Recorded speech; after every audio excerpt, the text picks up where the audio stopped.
When I'm dating a girl, I actually take my cash. If she sees where my cash is, I'll actually put it in another drawer because I'm afraid that she's going to start stealing my cash.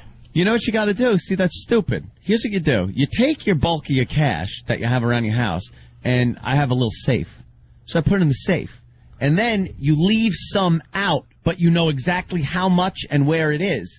And if that's gone, then so is the bitch. Yeah, but you know what I always did? I used to leave stuff hoping that they would steal it so that I would never have to be really committed to them. I can always keep them. You got that over their heads? As a side broad because she's a thief. A thief. You're I left stuff around to steal. Yeah, that's what you got to do. I agree, Patrice. That's an excellent tactic. Just let her hang herself. Yeah, just so if she's like, where's this going? It's going the same place as my watch you stole last week. It's going nowhere. That you stole for your pimp. That's what I get for making a prostitute my girlfriend. You know what's hilarious? I had a buddy over at the house one night with my ex-girlfriend. It was the three of us, and we were all really drunk. And he stole a candle out of my house just to see if he could do it, right? So the candle was gone, and I accused my girlfriend of stealing it because it couldn't even fathom that my friend would have done it as a goof. And I called her. I was like, "Did you steal that candle that you really like?" She's like, "Why would you accuse me of that?" I don't understand. Accuse me of stealing. I was like, "You're a dirty candle thief, whore." Yeah. We know how you would have got it out of the house. Where you would have put it? There could have been two stolen at once. Oh my God. Well, a candle seems like something that's so, like, cheesy. That would almost be like, you could almost rationalize that, like, she wants something to remember you by and look at night. She would talk about this candle like it was a gold brick or something. Really? She'd be like, you know, these candles cost $30, and oh my God. And she would light it every time she was over. So when it disappeared, I was like, this chick. You never thought of saying, stole hey, the why candle. don't you take the candle? No, I wanted it. You wanted to take it. That would have made some points, though. It's like, how you take it? I gave enough points in that relationship. Bought enough milkshakes with 2 straws in them to carry me. Yeah, I didn't need, I don't know, you know.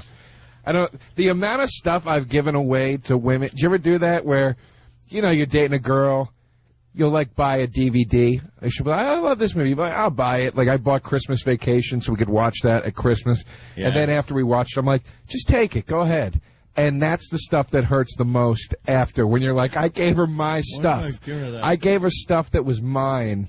Because I was weak. Because I was a weak.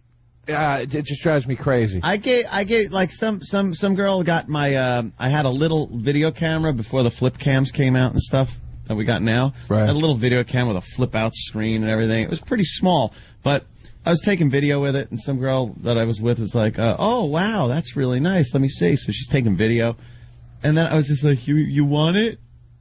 Just like weak. Will this, like, help me, you like me more? Yeah. That's what you're saying. Yeah. I know, ew. I gave her. You want it? Oh, yeah, thanks. These 2 bitches. I hope you're not one, too. Nah, Jimmy's worse. Shut up. I only said that with herpes. Yeah. I hope you want it. You want it? You got it. You got it anyway. Take You're the one. Sorry, I never walked down the street with a boombox playing Iron Man. I'm not saying I wasn't a zero, but I'm a little, you know, now I wouldn't. No, I wouldn't do that like now. It was a while ago. Yeah, here's Jimmy walking down the street with a boombox playing this in front of this chick's house. I was 15 I know, but you're still the same douche you were when you were 15 in some ways. You didn't say anything with Iron Man? He just thought on the boombox that she would see him walking by and think, wow, he's Iron Man. Oh, what a hot, cool. Roar. In your eyes. With his not one tattoo. Because his skin disorder, so you couldn't have the needles go in there without causing some problems. Get an infection. Some kind of staph infection. So he's like, all his tattoos were press on from the Cracker Jack Bronx Brides.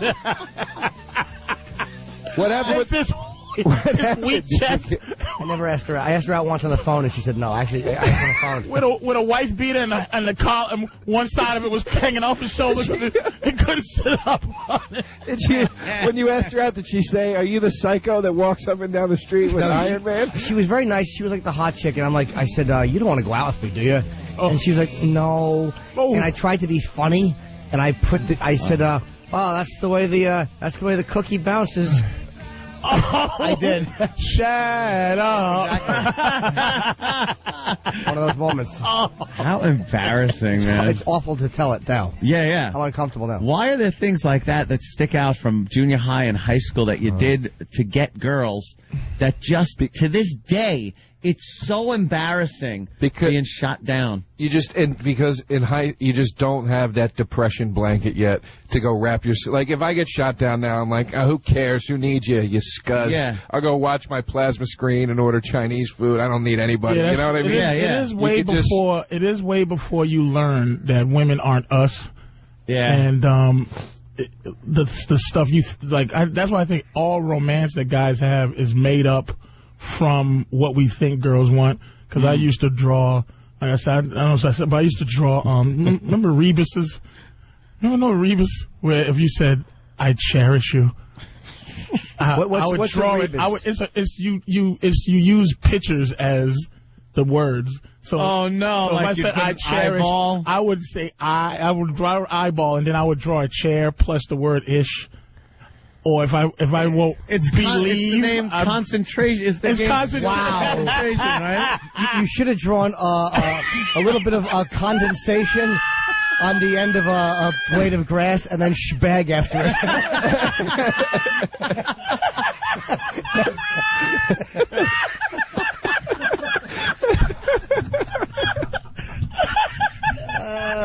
And it just would be the same reaction. Just look down and go, And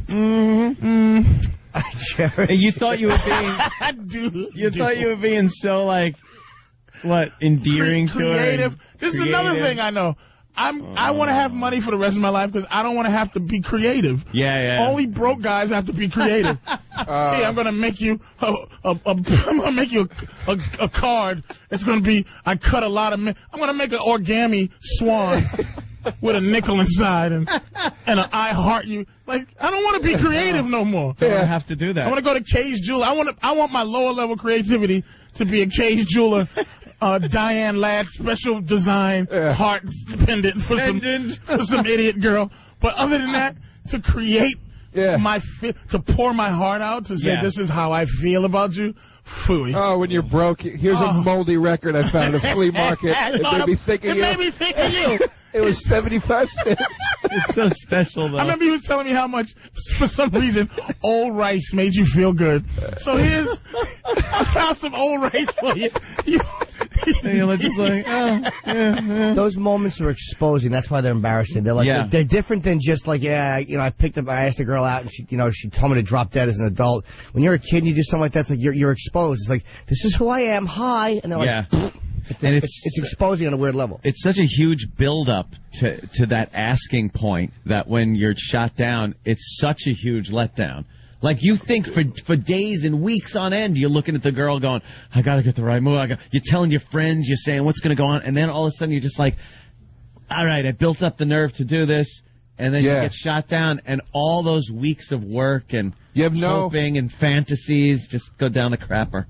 Because you have no concept of what it, like Patrice was saying, you have no concept of what it really is when you're a kid. You have this idealistic idea of romance. Yeah. I remember I had a friend, she was my best friend in high school, and I was in love with her. And in my head, I was like, well, we have to get married. She's my best girlfriend. This is meant to be. I wrote her a 2-page love letter. What a chump, dude. No good could come of that. I got out of work. I worked at this movie theater, and I called her, and I'm like, hey, I know it's late, but I have to see you right now. Can I come over? Did you have the same size head in school? Yeah. Holy Still my awful gawky body. My head hung 2 feet lower than my shoulders on my slouch. And I drove to her house. All just the melodrama in the world, and gave her the letter and made her read it in front of me. And she read the whole thing, and she goes, I'm so touched by this. And this is... I feel closer than I've ever felt to anybody. But and the butt came, and she just let me down. And 2 weeks later, she started dating my best friend. And just to rub it in. It was the biggest. I thought she was your best friend, stupid. My best guy friend. Best friend with a vagina. We was all best friends. Yeah, they were.